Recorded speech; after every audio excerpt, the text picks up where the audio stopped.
그리고 또 한편 이것은 하나님께서 드러내시는 종말의 때에 관한 하나님의 말씀인 것입니다. 그래서 이것을 종말론이라는 어려운 말로 쓰고 있어요. 그래서 이것은 에스카톨로지라고 하는 이 영어를 쓰고 있는데, 이것은 헬라 말, 그리스 말 에스카토스라고 하는 이 단어에서 왔습니다. 그래서 이 계시록은 그리스도의 재림 때까지 일어나는 마지막 일에 대한 연구인 것입니다. 예수 그리스도께서 초림 때 이 땅에 오셔서 대부분의 그에 관한 것들이 성취되었기 때문에, 누가복음 마지막 절에서도, 마지막 부분에서도 보게 되면 주님께서 제자들에게 말씀하시기를, 주께서 모세와 그리고 선지자와 시편에 나를 위하여 기록된 모든 것이 다 이루어져야 하지 않겠느냐라고 말씀을 하셨고, 그래서 초림 때의 대부분의 우리 주님의 메시아에 대한 예언이 다 이루어졌습니다. 그러면 남은 것은 무엇이겠습니까? 우리 주님의 다시 오심과 그리고 그분께서 이 땅에 오셔서 이 그분의 메시아 왕국을 세우시는 것이 남아 있는 것입니다. 메시아 왕국이라고 제가 말씀드리고 있는데, 메시아와 그리스도는 같은 말입니다. 메시아는 히브리 말이고 그리스도는 헬라 말입니다. 그래서 바로 우리가 주 예수 그리스도라고 말할 때는 우리 예수 그리스도께서는 하나님이시며 예수는 사람이시지만 그분은 우리의 메시아, 우리의 그리스도라는 말인 것입니다. 그래서 그분께서 이제 그리스도께서 재림하셔서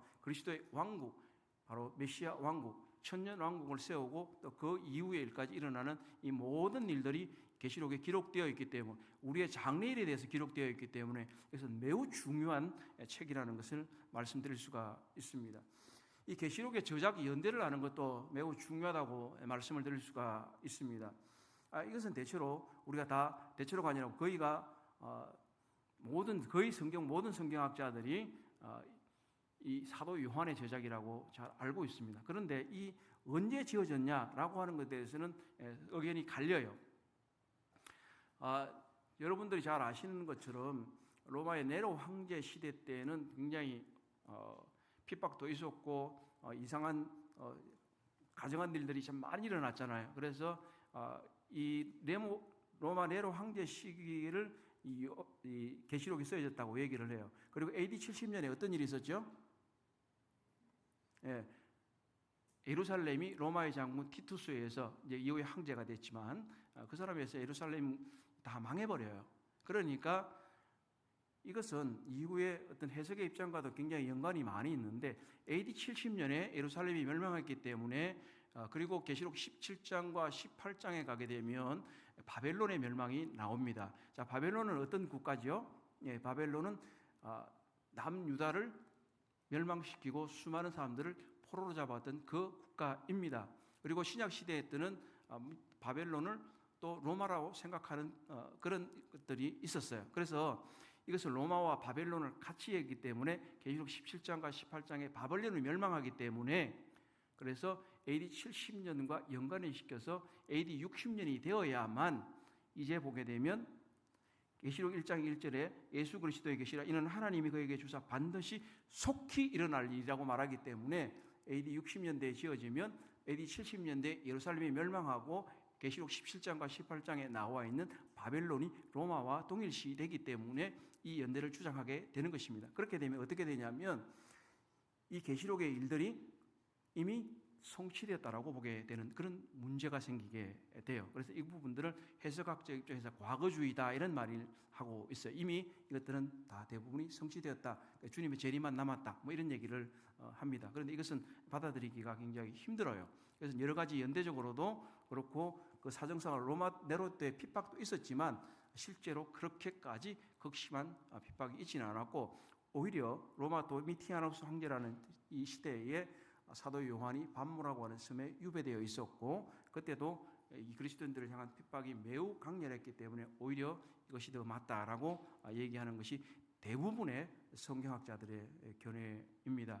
그래서 이것은 우리가 계시록의 성취가 미래일이다 라고 이해하는데 매우 중요한 포인트입니다. 단순히 이게 옛날에 뭐 AD 60년에 지어졌나? AD 90년에 지어졌나? 라는 게 아니라 바로 예언의 성취와 관련해서 매우 중요한 포인트가 되는 것입니다. 우리는 믿기로는 AD 90년대 로마의 도미티아누스 황제라는 시절점에 기록이 되었다라고 말할 수 있습니다. 주제는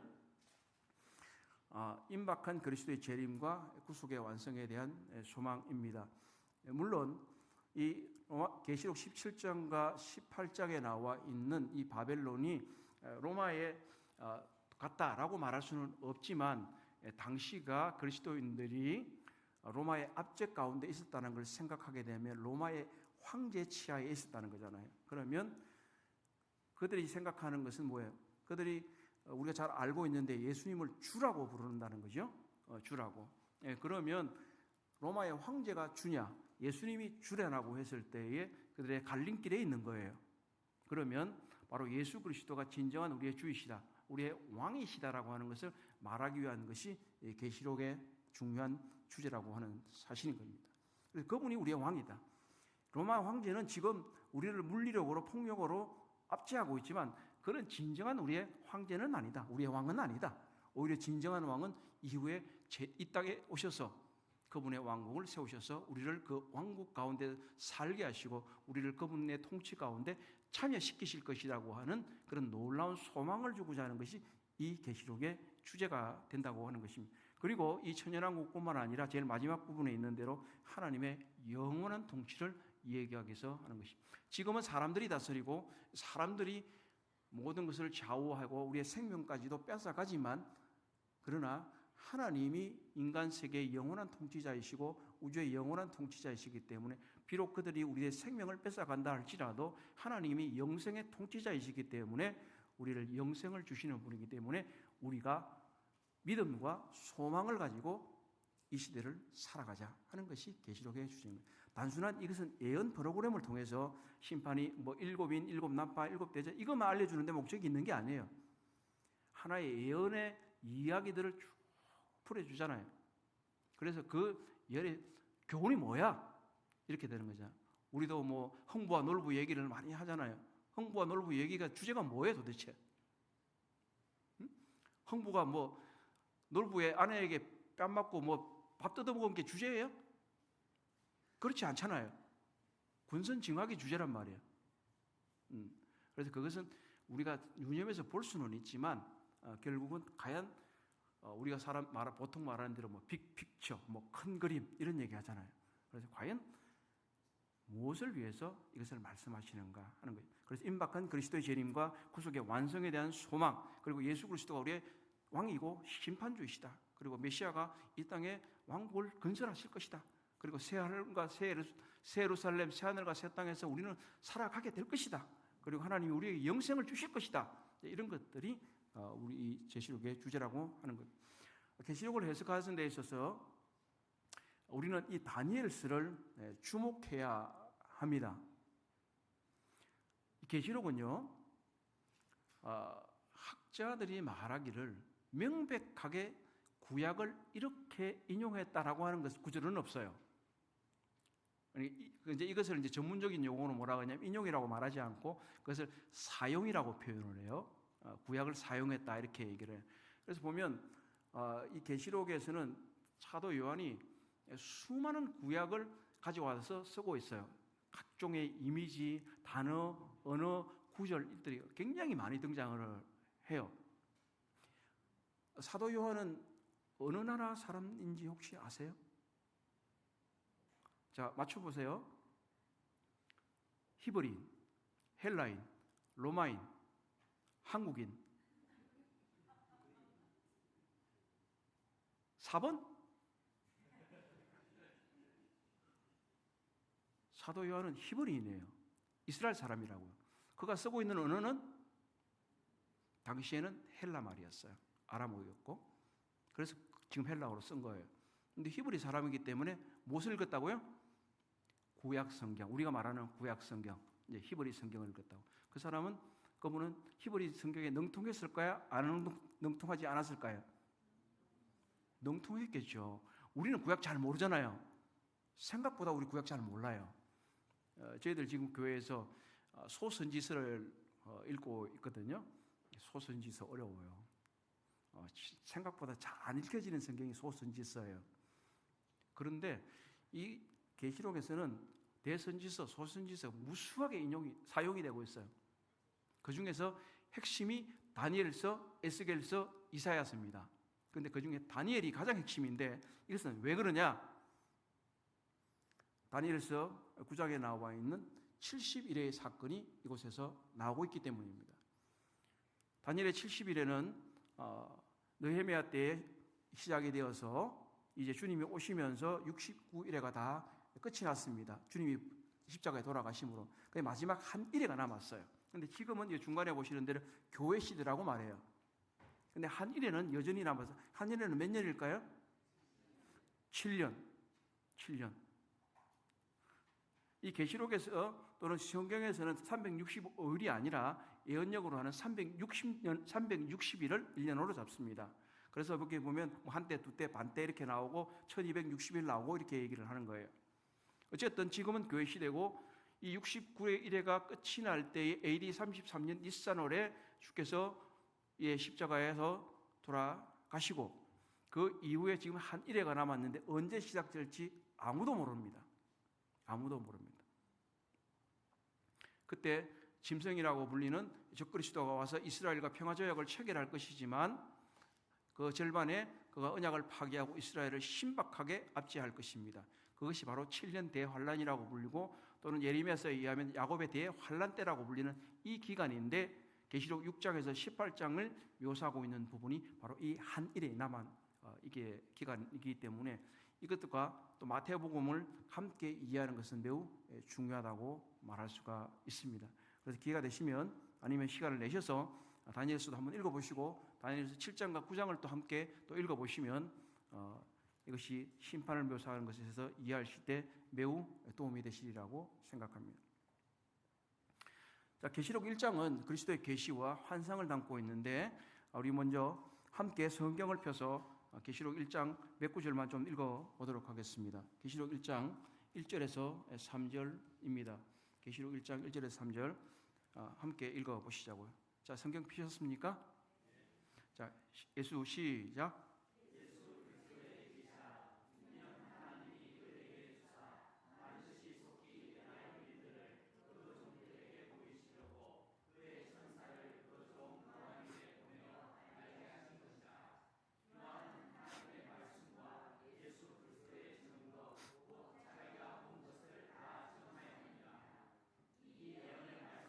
읽는 자와 듣는 자와 그 가운데 기록하는 것을 지키는 자는 복이 있나니 때가 가까웁니다. 첫 번째가 뭡니까? 1장 1절은 예수 그리스도의 계시다. 바로 예수 그리스도께서 이것을 말씀하셨다는 것. 그렇기 때문에 이 성경에 매우 중요한 거라는 것입니다. 예수 그리스도가 자기의 종 사도 요한에게 직접 천사들을 통해서 전하시고 또 누구에게? 다른 종들에게도 보여주시려고 이 성경을 기록했다. 그러면 그 종들이 직접적으로는 1세기 때의 종들이겠지만 여전히 누구에게? 우리에게도 하나님께서 이것을 보여주시려고 기록하셨다는 사실이에요. 그래서 때때로 많은 기독교회들이 이 계시록의 예언의 말씀을 무시해요. 무시한다는 얘기냐면 성경으로서 무시한다는 뜻이 아니라 어렵다는 뜻으로 안 읽어요. 그리고 연구도 잘 안 해요. 그래서 가끔 제가 TV 같은 데 보면 이단인들이 나와서 이제 잘못된 극단적인 종말론자들이나 아니면 그런 사람들이 나와서 잘못된 길로 가게 되면 계시록은 문자적으로 해석하는 게 아니에요. 계시록은요, 그저 하나님께서 선과 악에 대해서 얘기하는 거고 그러니까 교훈으로만 받으면 돼요. 이런 얘기를 막 해요. 엉터리예요, 엉터리. 주님이 어떻게 그런 말씀하셨냐고. 잘 알아라. 그리고 뭐라고 말씀하셨어요? 3절. 이 예언의 말씀을 읽는 자와 듣는 자와 그 가운데 기록하는 것을 지키는 자는 복이 있나니. 복이 있나니. 여러분 복 받기 좋아하시잖아요. 싫은 사람 한번 손 들어보세요. 아무도 없을걸요? 있나? 손을 안 드네? 다 복 받기 좋아하잖아요.